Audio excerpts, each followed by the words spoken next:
కథాభిమానులందరికీ నమస్కారం అండి. చందమామ కథల్లో ఒక కథ పేరు ప్రత్యుపకారం. దీన్ని రచించిన వారు ఎం కామేశ్వరరావు గారండి. మరి కథలకు వెళ్దామా మనము.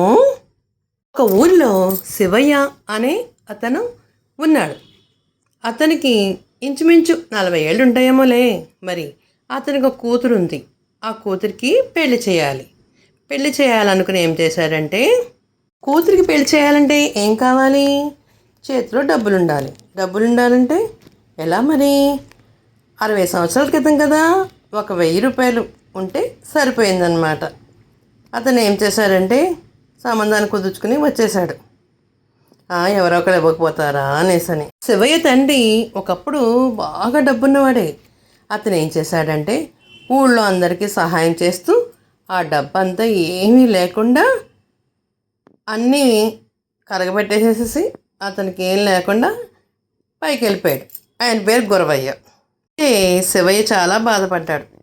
నా కూతురు పెళ్లి చేయాలి, 1000 రూపాయలు ఎవరైనా ఇస్తే, సహాయం చేస్తే నేను ఏ కష్టమో చేసుకుంటూ నేను పెళ్లి చేసేస్తాను కదా అని అనుకున్నాడు.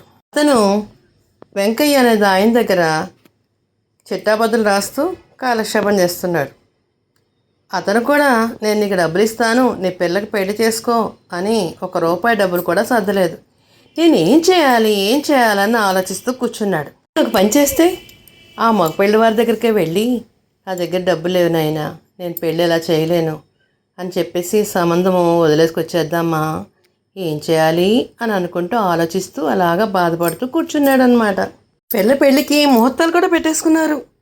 వాళ్ళు వెనక్కి వెళ్తే ఎలాగా అనుకుంటూ ఆలోచిస్తూ ఉన్నాడు అనమాట. ఇంకా శివయ్య ఏమనుకున్నాడంటే, ఎలాగైనా సరే ఆ ఊరు వెళ్దాము, వాళ్ళతో విషయం అంతా చెప్పేద్దామని అనుకుని అర్ధరాత్రి 1 గంట సమయంలో ఎవ్వరికీ చెప్పకుండా అలాగా బయలుదేరుతూ వెళ్తున్నాడు. ఒకప్పుడు ఏమీ లేవు, అసలు నడుచుకుంటూ వెళ్ళాల్సిందే, బళ్ళు లేవు, ఏమీ లేవు. ఆ రోజు ఎలా ఉందో తెలుసా? అసలే అమావాస్య, అర్ధరాత్రి 12 గంటలు దాటి 1 గంట ఎంతో అవుతుంది. అలాగే అతనికి శివయ్యకి కొంచెం దెయ్యాలంటే భయం ఉంది. కానీ ఏదో అలాగా ధైర్యం చేసుకుంటూ ముందుకు అడుగేస్తుండగా అతనికి ఎవరో ఎదురుగా తనకు ముందు ఒక మనిషి వెళ్తున్నట్టుగా అనిపించింది. ఆ సమయంలో నక్కలు అరుస్తున్నాయి, గొడ్లగోపలు అరుస్తున్నాయి, తర్వాత పెద్ద పెద్ద శబ్దాలు వచ్చేస్తున్నాయి. ఎంతో భయంగా ఉంది కీకారణ్యంలోని. ఆ ఎదురుగా తన ముందు వెళుతున్న ఒక మనిషిని చూశాడు. చూడగానే శివయ్య చప్పట్లు కొట్టి ఎవరు, నా ముందు వెళ్తున్నది ఎవరు అని గట్టిగా అరిచేసరికి ఆ ముందు వెళ్తున్న మనిషి వెనక్కి తిరిగి నా పేరు పంతులు అని అంటారులేండి అని అన్నాడు.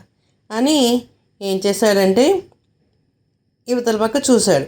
ఎక్కడికి వెళ్తున్నావు ఇంత అర్ధరాత్రి పూట అని శివయ్యని పంతులు ప్రశ్నిస్తే శివయ్య చెప్తున్నాడు, ఒకప్పుడు మా నాన్నగారు చాలా డబ్బున్న వ్యక్తి, కానీ అతను ప్రతి ఒక్కరికి సహాయం చేసి చివరికి ₹1 డబ్బులు కూడా మిగల్చకుండా ఇలా చేశాడు అని చెప్పేసరికి, ఓహో గురవయ్య గారా, నాకు తెలుసు, ఒకప్పుడు నేను కూడా ఆయనతో సహాయం పొంది నేను కూడా మంచి వ్యాపారం చేసుకుని చాలా బాగా డెవలప్ అయ్యాను నేను అని చెప్పి, సరే అయితే అతను చాలా మంచి ఆయన, ఊరందరికీ ఎంతో గొప్ప సహాయం చేశాడు అని అన్నాడు అనమాట. పంతులు అనేసరికి శివయ్య అంటున్నాడు, నా పిల్లకి పెళ్ళి నిశ్చితమైంది, డబ్బులు లేక ఏం చేయాలో తోచగా నేను ఇలా వస్తున్నాను అని పంతులతో చెప్పేసరికి పంతులు ఏమన్నాడంటే, అతని చేతిలో సంచి ఉంది, ఆ సంచిని కాసేపు నువ్వు పుచ్చుకో అని అడిగాడు.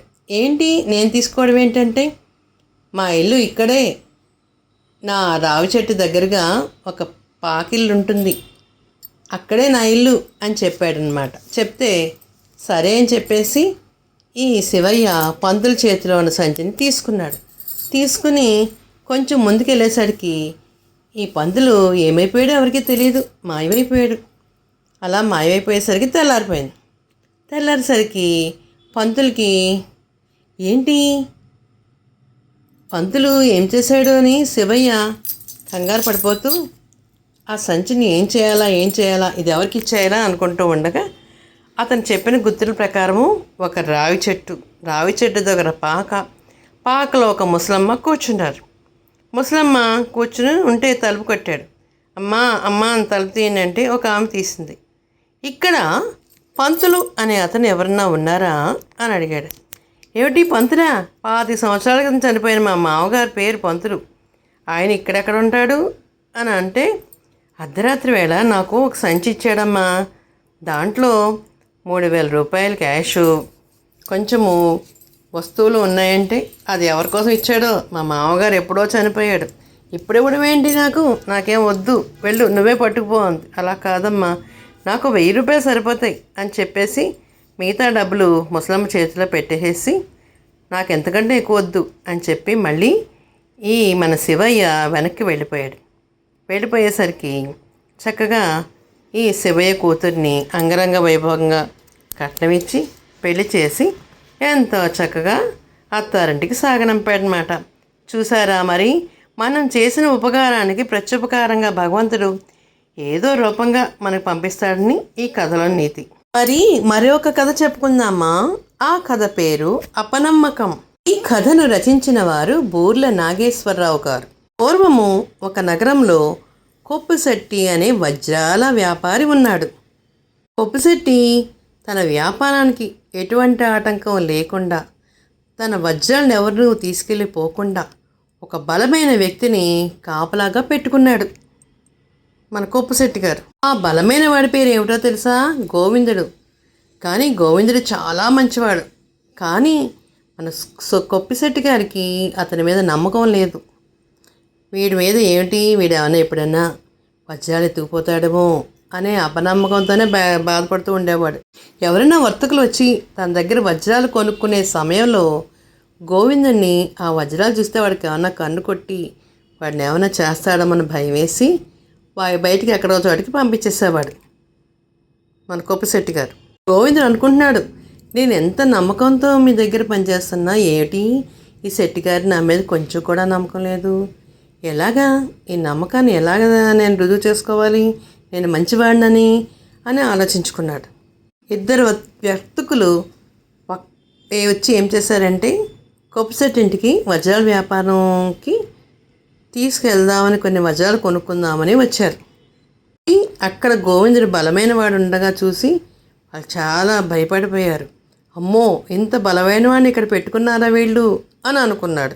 ఇద్దరు గోవిందుడితో గుసగుసలాడుతున్నారు. ఏంటో తెలుసా, మేము వజ్రాలు కొనడానికి రాలేదు, కొప్పుశెట్టి ఇంట్లో దొంగతనం చేయడానికి వచ్చాం.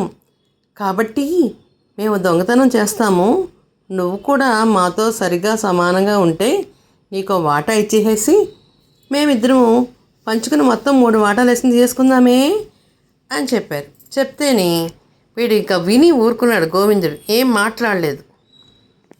అప్పుడు కొప్పుశెట్టి ఏమన్నాడంటే, గోవిందుడిని, నువ్వు వ్యాపారంలో మళ్ళీ వజ్రాల వ్యాపారం కొనుక్కుంటున్నవాడు ఏమైనా చూస్తే వీడిని ఏమైనా చేస్తారని భయం వేసి, గోవిందా నువ్వు వెళ్ళి బజార్కి వెళ్ళి కాస్త నాకు కొన్ని సామాన్లు పట్టరా అని చెప్పాడనమాట. చెప్తే గోవిందుడు అడుగులు వేసుకుంటూ వెళ్తున్నాడు. ఈ లోపల ఏం చేశారంటే, ఆ ఇద్దరు దొంగల్లా వచ్చి కొప్పుశెట్టి చేతులు కాళ్ళు కట్టేసేసి అతను పక్కన పడేసేసి మొత్తము బంగారు పెట్టెలో ఉన్న ఇనప్పెట్టెలో ఉన్న వజ్రాలని, వైడూర్యాలని, బంగారాన్ని మొత్తం అంతా తీసేసుకుని పారిపోతున్నారు. ఈ లోపల గోవిందుడు కొంచెం 4 అడుగులు వేశాడు. వీళ్ళు ఎలాంటి వాళ్ళో ఏంటో తెలుసుకోకుండా నేను ఇలా చేశానేంటి అని అనుకున్నాడు. అనుకుని 4 అడుగులు వేసేసరికి వీళ్ళు వస్తున్నారు. ఏంటి ఎక్కడ మీరు పారిపోతున్నారండి, ఇదిగో నీ వాటా ఇదిగో అని చెప్పి కొన్ని వజ్రాలు ఇవ్వడానికి వాళ్ళు ప్రయత్నించారు దొంగలిద్దరు. అప్పుడు గోవిందుడు ఏం చేశాడంటే, వాళ్ళిద్దరిని చెతకబాదేసి కొట్టేసేసి మన కొప్పుశెట్టి ఇంటికి తీసుకొచ్చేసి గుమ్మలో పడేశాడు. అలా చేసేసరికి కొప్పుశెట్టి చేతులు కాళ్ళు కట్టేసి ఉన్నాయి కదా, వెంటనే విప్పి ఆ దొంగలిద్దరిని రాజుగారికి పంపించి వీళ్ళిద్దరూ మంచివాళ్ళు కాదని చేసేసరికి రాజుగారు వాళ్ళకి శిక్ష వేసేసారనమాట. చూసారా మరి, ఒక మనిషి యొక్క విలువని మనము గ్రహించాలి. వాడు మంచివాడా చెడ్డవాడా అనేది వాడి ప్రవర్తన బట్టే మనం తెలుసుకోవాలి కదా. మరి మరొక కథ చెప్పుకుందామైతే, ఏది ఎవరిది. విజయాపురం అనే ఊరిలో ఒక వీరమల్లు అనే దొంగ ఉన్నాడు. అతను ఏం చేస్తూ ఉండేవాడంటే ఎంతసేపు కూడా దొంగతనాలు చేస్తూ దోపిడీలు చేస్తూ ఎలాగో జీవనాన్ని గడిపేస్తూ ఉన్నాడు. వీరమల్లు ఏం చేస్తారంటే ఇంటికి కన్నాలు వేసేసేవాడు. అంటే ఒకప్పుడు ఇల్లు మట్టి ఇళ్ళ కింద ఉండేవి కదా. మట్టి ఇల్లు ఉన్నప్పుడు ఏం చేస్తే కన్నం పడుతుంది, ఒక చిన్న ఊసలో తీసుకున్నా కూడా కన్నం పడిపోతుంది. కన్నంలోంచి లోపలికి దూరిపోయి అక్కడ ఉన్న బంగారాలు డబ్బులు అన్నీ తీసుకుంటూ వచ్చేస్తూ ఉండేవాడు. రోజు ఒక ఇంటికి కన్నం వేయడానికి చిన్న కన్నము తీశాడు. తీస్తే అక్కడ ఒక తల్లి కొడుకు ఇద్దరు ఉన్నారు. ఉన్నప్పుడు వాళ్ళిద్దరు ఏదో మాట్లాడుకుంటుంటే ఏమిటి అని విందామని అనుకుంటే కొడుకు తల్లితో చెప్తున్నాడు, అమ్మ నేను రేపు ఊరు వెళ్తున్నాను కదా, 2 రకాలుగా నాకు పెట్టాలి అని అన్నాడు. నాకు మట్టి కుండలో కొంచెం అన్నము పాలు పోసివ్వు, ఇంకొక దాంట్లో కూడా పెట్టివ్వు అని అన్నాడు. ఈ వీరమల్లు విన్నాడు, ఏంటి మట్టి పాలు అంటున్నాడు ఏమిటి అని అనుకుని వాళ్ళ ఇంట్లో దొంగతనం చేయకుండా తెల్లవారు వాళ్ళ గుమ్మం దగ్గరే కాపలా కాసి తెల్లారాక ఆ పిల్లవాడు ఎక్కడికి వెళ్తున్నాడో చూసి వాడు కూడా వెంబడించి కూడా వెళ్తుండగా కొంచెం దూరం వెళ్ళాక అతను ఏం చేశాడంటే ఆ కుర్రాడు ఒక చెట్టు కింద కూర్చున్న తర్వాత వీరమల్లిని కూడా కూర్చోబెట్టాడు. అయ్యా మీరు కూడా ఈ ఆహారాన్ని తీసుకోండి అన్నాడు. అదేంటి అని అంటే, నేను తిన్నది ఏం తిన్నా కూడా అది పెంటపాలే అవుతుంది, అదే మీకు పెట్టిందైతే అది నేను ఒక చోట దాచుకున్నంతగా అవుతుందన్నమాట. ఎప్పుడైనా సరే ఎవరికైనా మనం తింటే అది జీర్ణం అయిపోయి మట్టిలో కలిసిపోతుంది. అదే మనం ఎవరికైనా ఆహారాన్ని కానీ ఎవరికైనా పెడితే కనుక అది పరమార్థం అవుతుంది. అవతల వాడికి ఎంతో సంతోషపడతాడు, తిన్నవాడు మనం దీవిస్తాడు. అలానే నేను మీకు కూడా ఒక దాంట్లో పొట్లం కట్టిమ్మని మా అమ్మని అడిగాను. నేను తిన్నదంతా పెంటపాలు, మీకు పెట్టిందంతా కూడా భగవంతుని పాలు, ఒక భగవంతుడికి పెట్టినట్టే అనుకుంటూ నీకు పెట్టాను నేను అని చెప్పాడనమాట. చెప్తే వీరమల్లుడికి జ్ఞానోదయం అయింది.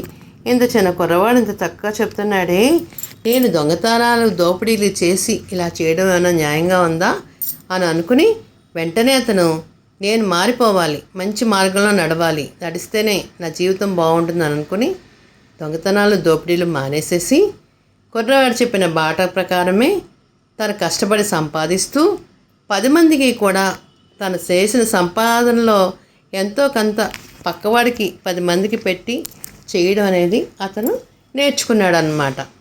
మరైతే చూసారా, మరి ఒక దొంగలో కూడా పరివర్తన ఎలా కలిగిందో. మరి మనం చేసే పనులు బట్టి అవతల వాళ్ళు కూడా మారుతూ ఉంటారు. ఎప్పుడు కూడా ఒక మనిషిని మార్చాలంటే అది నిజరూపంగా వాడికి తెలియాలంటే అది మనం చేసి చూపించాలి. మాటల ద్వారా చేతల ద్వారా అలా చేయడం వల్ల ఆ మనిషిలో పరివర్తన కలిగి మంచి ఆలోచన వచ్చి మంచిగా తయారయ్యాడు. మరి తెలుగువారి దీపకాంతికి లైక్ చేసి షేర్ చేసి సబ్స్క్రైబ్ చేసి కామెంట్ రూపంలో పెట్టండి మరి.